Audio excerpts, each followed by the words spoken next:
तो भाई लोग अब मैं जा रही हूँ नौका अपनी माइंस पर। आज मौसम अच्छा है।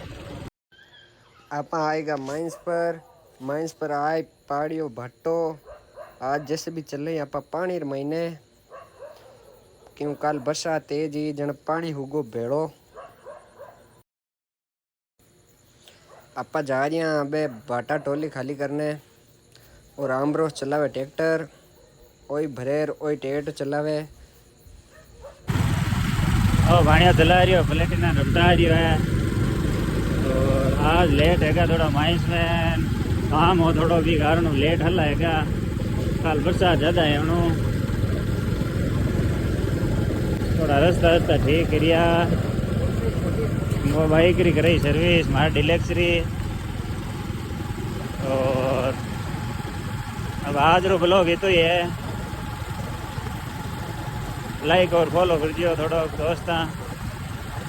जय बाबा री हर हर महादेव।